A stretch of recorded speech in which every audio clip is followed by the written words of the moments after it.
Welcome to HPFS YouTube channel. अभी ये जो हम लोग आज वीडियो बना रहे हैं, ये एक LS172 कलरीमीटर का वीडियो हम लोग बनाने जा रहे हैं।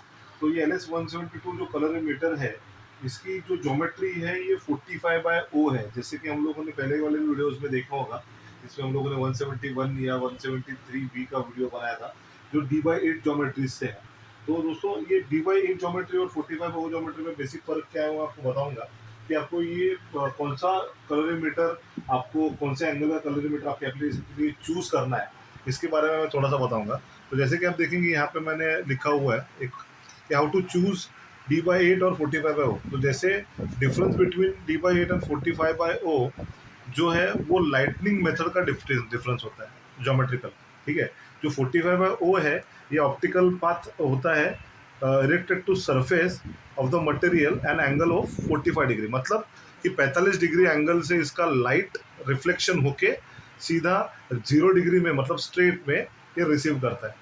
ठीक है, और जो D/8 है जिसका ऑप्टिकल पाथ जो होता है वो कोटेड होता है वाइट डिफ्यूज, मतलब इसमें अंदर वाइट कोटिंग किया जाता है जिससे कि रिफ्लेक्शन ज़्यादा इफेक्टिवली होता है। ओके, लाइट का रिफ्लेक्शन ज़्यादा इफेक्टिवली होता है। और इसके अंदर जो स्फीयर होता है, स्फीयर मतलब एक राउंड बॉल होता है, वो स्फीयर को ओवरऑल रिफ्लेक्शन में मेजर करके ये आपको रीडिंग्स देता है। तो जैसे आपका लाइट रिफ्लेक्टर, ये देखिए, the light is reflected by the inner wall coating multiple times to form a uniform illumination on the inner wall.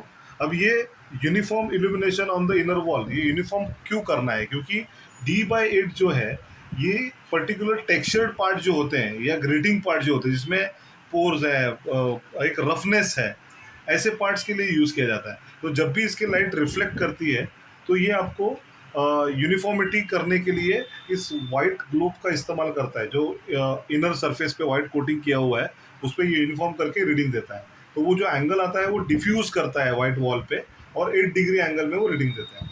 तो जैसे यहाँ पे लिखा है, the D/8 lighting method can be use general industries specially to the colour difference contrast and colour measurement of high gloss item will be better for the packaging and printing industry. Okay, as it is same, it is recommended for to use 45/O lightning method. अब 45/O में क्या होता है कि ये एक particular angle पे ही काम करता है, वो किसी डिफ्यूज लेवल पे, मतलब उसको यूनिफॉर्मिटी करता नहीं है। क्योंकि ये स्पेशली हम लोग प्लास्टिक इंडस्ट्री, प्रिंटिंग इंडस्ट्री, जिनमें अपने जो पार्ट्स है, प्लास्टिक पार्ट्स हो गया या प्रिंटिंग जो पेपर्स होते हैं, इसके पार्ट्स पर्टिकुलर एक यूनिफॉर्म होते हैं, शाइन होते हैं। तो हाई ग्लॉस अगर पार्ट है आपका, ओके, या ग्लॉसी फिनिशिंग पार्ट्स हैं, जैसे कि प्लास्टिक इंडस्ट्री में जो ये कंटेनर्स वगैरह होते हैं, तो ये इन लोगों को रिकमेंड किया जाता है कि 45/O ज्योमेट्री का यूज़ करें। ठीक है, तो अभी हम लोग जो ये वीडियो बनाने जा रहे हैं, ये पर्टिकुलर इस प्लास्टिक इंडस्ट्री के लिए हमारे कस्टमर है, उनके लिए हम लोग ये वीडियो बना रहे हैं जिनके ऐसे कुछ कंटेनर्स टाइप के हैं प्लास्टिक। तो इसके ऊपर हम लोग ये LS172 का वीडियो आज बनाएंगे। तो दोस्तों, ये इंस्ट्रूमेंट हम लोग अनबॉक्स कर रहे हैं अभी। जैसे कि किसी भी कलरीमीटर में आपको कैलिब्रेशन सर्टिफिकेट या कैलिब्रेशन रिपोर्ट नहीं आता, तो ये हम लोग हमारे मैन्युफैक्चरर थ्रू आपको इस मशीन का कैलिब्रेशन रिपोर्ट मुहैया करवाते हैं, जिसमें आपको रेफरेंस वैल्यूज, एक्चुअल वैल्यूज और इंडिकेशन एरर्स उसके रिजल्ट वाइज देते हैं। यहाँ पे आप देखेंगे कैलिब्रेशन का जो रिजल्ट है ये 4 डिजिट रिजोल्यूशन में है। तो बहुत ही एक्यूरेट मेट्रोलॉजिकल लैब से इन्होंने ये एक्यूरेटली कैलिब्रेशन करवाया। ठीक है, इसके साथ साथ इसके में आपको ये मैनुअल आता है, ये एक लोकेटर आता है। अगर फ्लैट पार्ट पे आपको पर्टिकुलर चीज़ को लोकेट करके अगर मेजर करना है तो ये लोकेटर को इस्तेमाल कर सकते हैं। और ये आपको वारंटी कार्ड आता है, एक लिनन क्लोथ आता है for cleaning the screen. Okay, ये आपका चार्जिंग केबल है जो सी टाइप है, सी टाइप पोर्ट है। और इसके साथ ही अपना मेन चीज़ जो है अपना इंस्ट्रूमेंट। तो ये इंस्ट्रूमेंट बहुत ही खूबसूरत है दोस्तों।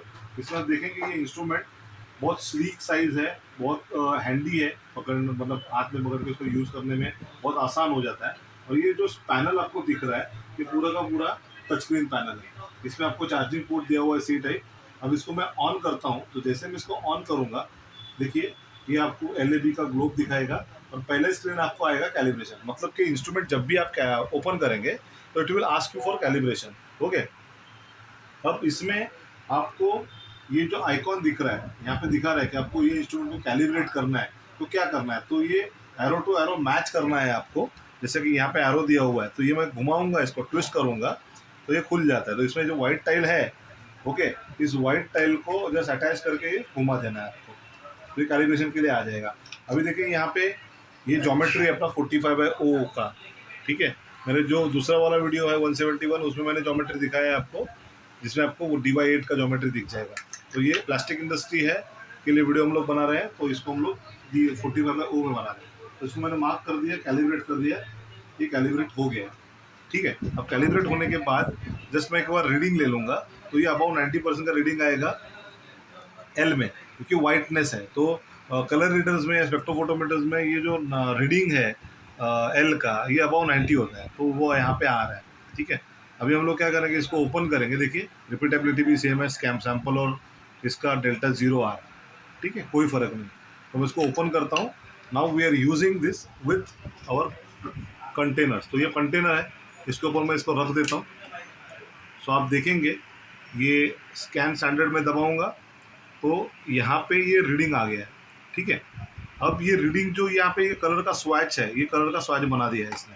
अब इसी पार्ट पे मैं इसको स्कैन सैंपल करता हूँ, तो ये 0.11 से इसने पास दिखा दिया, मतलब ये पास हो गया, ओके।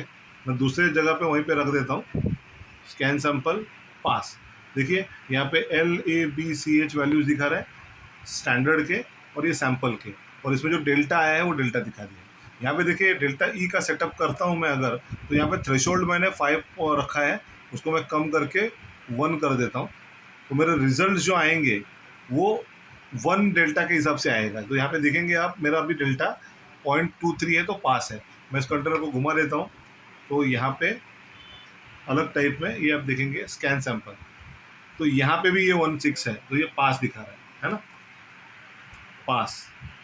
आप देखेंगे यहाँ पे 0.08, मतलब ये प्लास्टिक है, एक ही टाइप का बना हुआ है, तो वो आपको पास ही होने वाला है। ये नीचे में रखूँगा इसको, ये 0.23। अब ये 23 क्यों आए, क्योंकि यहाँ पे थोड़ा सा एरिया देखिए आप, ये यहाँ पे छोटा पड़ रहा है मुझे, तो ये गैप क्रिएट हो गया था अप एंड डाउन, तो यहाँ पे इसने ये मुझे एरिया दे, क्योंकि ये सरफेस से गैप आ गया, लाइट स्कैटर होगा। मैं इसको ठीक से एडजस्ट कर देता हूँ। अब देखिए, अब 0.99 पास, ओके। अब ये डेल्टा 0.02 इससे ज़्यादा क्यों है, क्योंकि यहाँ पे कुछ नंबरिंग्स वगैरह लिखे हुए हैं, है ना, तो ये थोड़ा और गैप का आपको टॉलरेंस मिलेगा। यही चीज़ अभी ये कॉर्नर पे हम लोग देखते हैं, इसमें लेते हैं। ये देखिए, इसमें मैं रख देता हूँ, ओके। 0.54, मतलब ये कर्व्ड साइज पे भी मैंने रखा, ये कर्व्ड है, कॉर्नर है, तो इस पर भी मैं आसानी से इसका रीडिंग ले सका हूँ। तो इसी तरह से हम लोग अभी ऑरेंज कलर का देखते हैं, ये राउंड कप है, इस पर मैं इसको रख देता हूँ, स्कैन स्टैंडर्ड, स्कैन सैंपल, देखिए डेल्टा पास, इसको अभी उल्टा करके इधर रख देता हूँ, स्कैन सैंपल, डेल्टा पास, मतलब 0.1 के अंदर है। अगर जो फ़र्क आपको दिखा रहा है वो यहाँ पे आपको दिखाएगा, जैसे इसमें 0.56 है, तो स्लाइटली फ़र्क कहाँ आ रहा है, तो ये ए वैल्यू में बता रहा है, इट्स शोज स्लाइटली ग्रीन, मतलब ये ग्रीनर ज़्यादा है, इसमें ग्रीन टोन ज़्यादा है, तो वो दिखा रहा है आपको। इसको आपको सेव करना है, तो यहाँ पे आप इसका नाम डाल दीजिए, जैसे मैंने ये कप डाल दिया, ABC कप का CUP,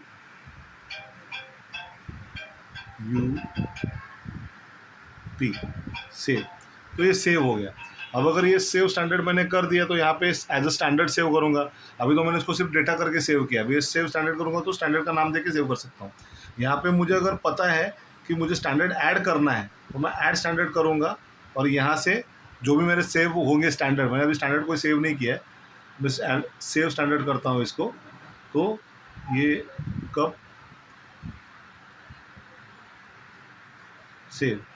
अब मैं ऐड स्टैंडर्ड करूँगा, तो यहाँ पे मेरा कप करके स्टैंडर्ड है, इसको ऐड करूँगा तो ये आ जाएगा, मैं सैंपल को स्कैन कर लूँगा, ठीक है। तो अभी मेमोरी में चला गया मेरे। इसी तरीके से मुझे अगर मेरे पास स्टैंडर्ड नहीं है, तो मुझे वैल्यूज़ पता है, तो मैं वैल्यू डाल दूँगा। जैसे मैं अभी यहाँ पे कुछ भी वैल्यू डालता हूँ, एक 43, ये 78 और ये 12, ओके। तो देखिए कलर बन गया, है ना। तो मुझे जो LAB वैल्यू पता है, वो LAB वैल्यू डाल के मैं उसका सैंपल के सामने स्कैन कर सकता हूँ। तो ये हो गया कलर कंपैरिजन। इसी के साथ साथ आपको कलर स्कैन देखना है, जैसे कि भी ये मेरा इंस्ट्रूमेंट में कुछ पेंटोन, राल वगैरह के कलर्स शेव हैं, तो मैं इसको स्कैन करता हूँ। अब मेरा ये राल का लाइब्रेरी है, उसके जगह पे मैं ये पेंटोन का लाइब्रेरी ले लेता हूँ।